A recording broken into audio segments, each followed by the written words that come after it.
If you ever fight humans in war, don't ever hurt their children. You'll wake something in them. You'll wish stayed buried, the alien bartender's voice carried across the dimly lit bar, thick with the smoke of burning leaves. A crowd of silent listeners leaned closer, the usual clatter of drinking and conversation replaced by the weight of his words.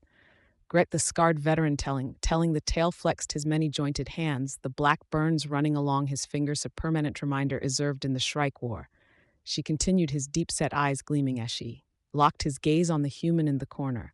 Thought we'd have the humans whip their smaller, squishier seemed easy enough. That was until the day we went after their colonies, the rooms, till everyone knew what that meant. You could fight a human.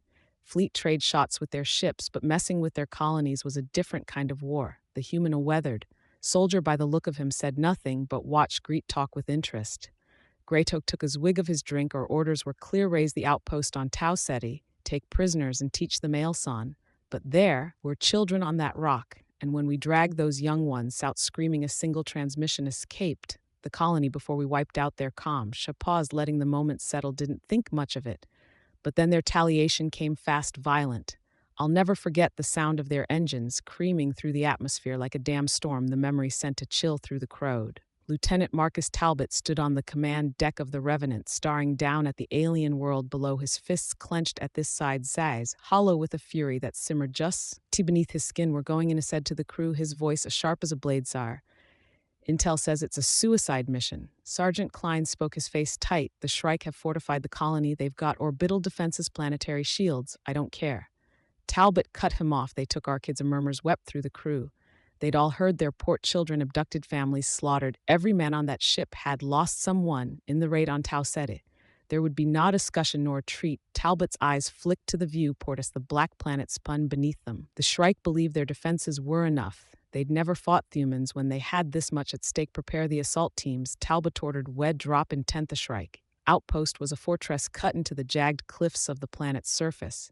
Their anti-aircraft guns struck the incoming ships, firing volleys of plasma into the sky. Explosions lit up the night as Schumann dropships streaked down like comets, some evaporating in fireballs, but most cutting through the storm of fire like they didn't even notice. On board one of the lead ships, Talbot stood call. Mint the chaos, his assault rifle clutched tight in his hands. Next to him, his steam waited, silent, intense. Sergeant Klein double-checked his gear. We'll be hitting the ground hot. Klein said, we're already in hell. Klein, Talbot muttered. The ground shook as the drop ship made contact with the Dopin, revealing a landscape ablaze with fire and tracer rounds. Talbot was the first out, leading his men through the smoke and rubble toward the Shrike's main defense line. His boots pounded into alien soil as the world erupted around him. Heavy gunfire, explosions ripping through the earth, screams echoing in the distance. They pushed forward with relentless speed, every step a heartbeat closer to their goal. The Shrike, defenders, tall reptilian soldiers with gleaming weapons, fell back in disarray. They weren't prepared for this kind of humans. Didn't stop. They didn't hesitate. Talbot's team fought like they had nothing to lose. They took our kids, one of the soldiers shouted over the comms. The rest of the unit roared in response as Shrike bodies hit the ground one after another, their lines crumbling under the ferocity of the attack. Plasma bolts flew past Talbot's A. E-dash ducked behind a piece of cover, firing through 3 quick shots that dropped a group of Shrike soldiers attempting to flank them. Talbot's shields are down, Klein called over the comps. We've got an opening. Talbot gritted his teeth, pushed through no mercy. The ground beneath them rumbled as explosions rippled through the enemy defenses. They were closing in on the fortress's heart, where the captured human children were held. Talbot's mind burned with a thought of what had been done to them. There would be no survivors among the Shrike. Gretoke's voice grew quiet. Tarash reached the heart of his tale. I remember hearing our commander scream over the comms as the humans broke through those bastards. They didn't just fight to win. They fought like we'd ripped out their souls. His eyes glazed over, lost in the memory of that dark day. They were like animals, silent, fast, and brutal. Nothing could stop them. He turned back to the human soldier in the bare end. When they found those kids, it was over for us. The humans hunted down every last stone of us on that rock, burned it all. The human in the corner took a long sip of his drinkies, never leaving Gar. Ito Key set the glass down with a slow, deliberate motion. Yeah, the man said, finally, that sounds about right. Talbot moved like a predator through the burning ruins, Shastim close behind. Every step brought them closer to the heart of the Shrike's stronghold, and every enemy that crossed their path was cut down without hesitation. His breathing was steady, controlled. This wasn't a mission anymore. It was our conning push forward. Hael ducking behind a shattered wall as a hail of plasma bolts tore past. Klein, take point on the left, cover our flank. Sergeant Klein nodded and signaled to a squad of Marines. They sprinted ahead, weaving through the wreckage using what little cover remained. The rest of the team followed in tight formations, blazing as they advanced. Talbot's focus narrowed as she saw the entrance to the main compound. Just ahead, the massive blast doors stood as a final barrier. Between them and their objective, it wouldn't hold long. Charge the door. Talbot barked, and two Marines immediately rushed forward. With charges in hand, covering fire, Klein ordered, and the squad unleashed at a rent of gunfire to keep their remaining Shrike pinned down.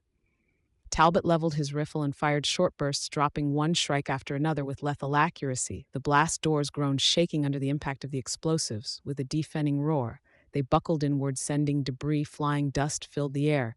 But Talbot didn't wait for it to settle. He surged forward, his team right behind him, into the belly of the beast. Inside, the Shrike's stronghold was a labyrinth of corridors and chambers, but Talbot knew exactly where to go. The intel they'd gathered from captured Shrike had been clear. The children were held in the deepest section of the compound, likely being used as bait. Watch for traps.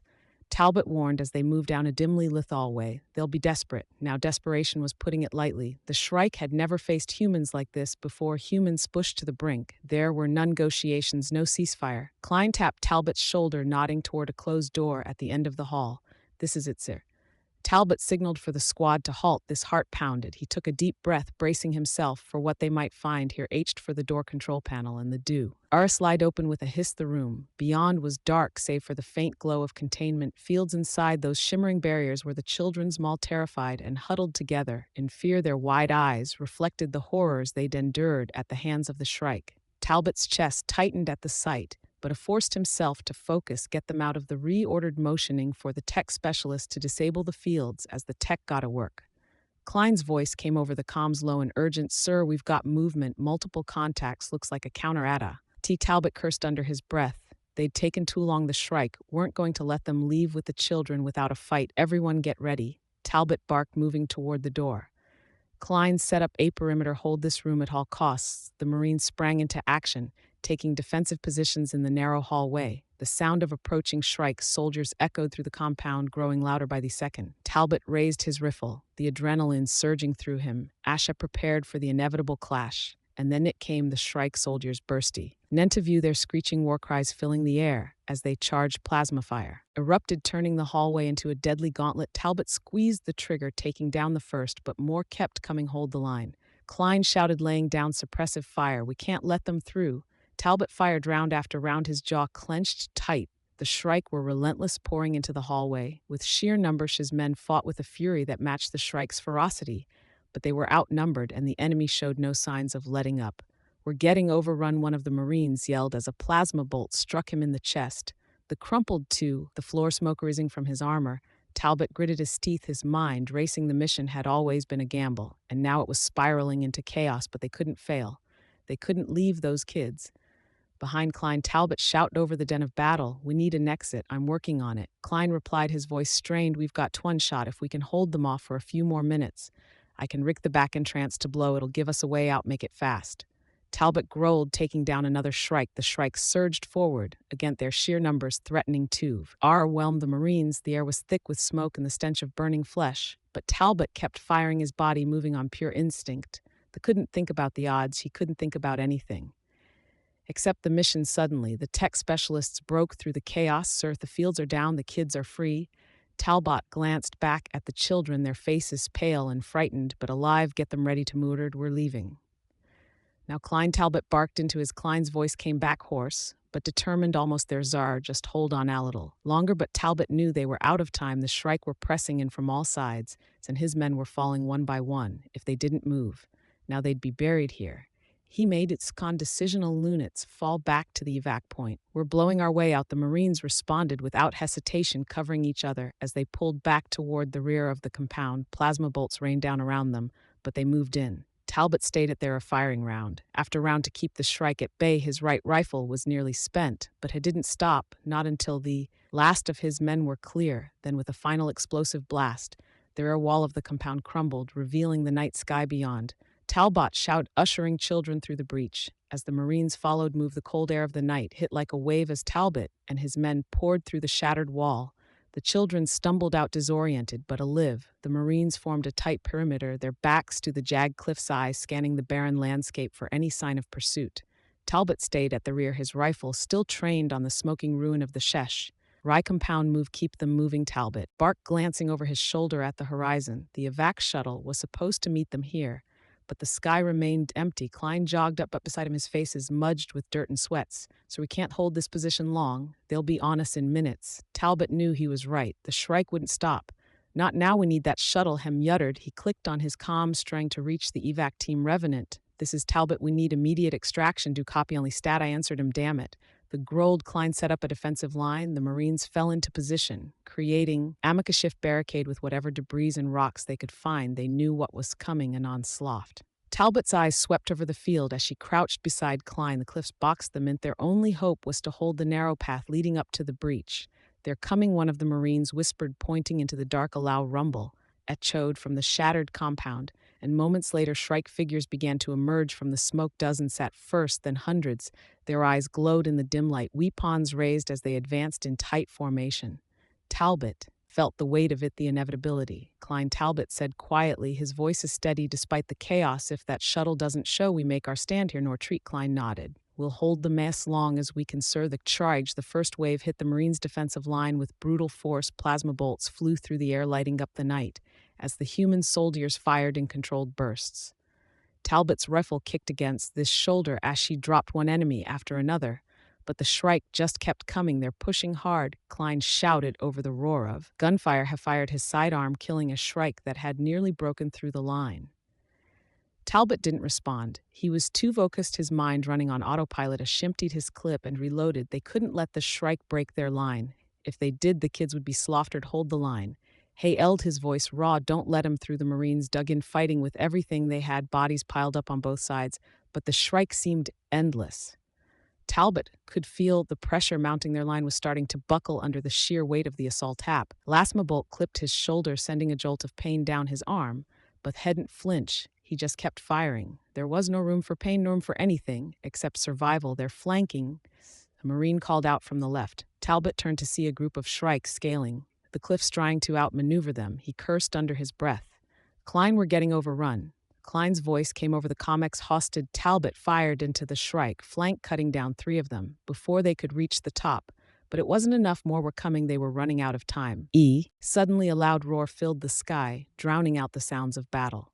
Talbot looked up and saw a streak of light cutting through the darkness. The shuttle, a surge of hope shot through him. If of a chair, he shouted into the comps, prepare for extraction. The shuttle came in low, its engine screaming as it hovered just above the ground. The rear ramp lowered, and 2 crew members appeared, waving. The Marines toward them. Get the kids on first. Talbot ordered. The Marines sprang into action, herring the terrified children toward the shuttle. Talbot stayed at the front, covering their retreat as the shrew continued to press forward. Come on, Klein shouted, firing wildly as the last of the children were loaded onto the shuttle.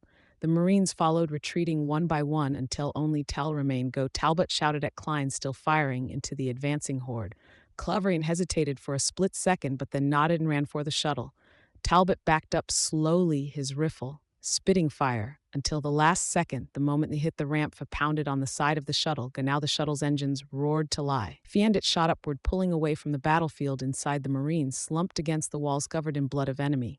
The children huddled together, safe. At last, Talbot leaned back, his chest the aving as the adrenaline began to wear off. He looked out the viewport, watching the planet shrink below them. Sir, Klein said, sitting down beside him. We made it. Talbot didn't respond immediately. He stared at the stars, his mind still racing. But slowly, as Mile crept across his face, we did, he said quietly. But they'll never forget this. Klein nodded, understanding exactly what he meant. The Shrike had taken something they should never have touched, and humanity had shown them what happens when you push too far back in the bar. Gritok's voice trailed off his stale, finished. The crowd sat in stunned silence, the weight of his words sinking in. The human in the corner stood up, dropping a few credits on the counter. He met Gretok's eyes and gave a small nod. You told it right without another word. He turned and left, leaving the bar in a silence thicker than before. Gritok watched him. Gothan turned to the bartender. Human, she muttered, you never crossed ta. Hem not lick that. The bartender said nothing, but the lesson hung in the air. Noon messed with humans and walked away unscathed.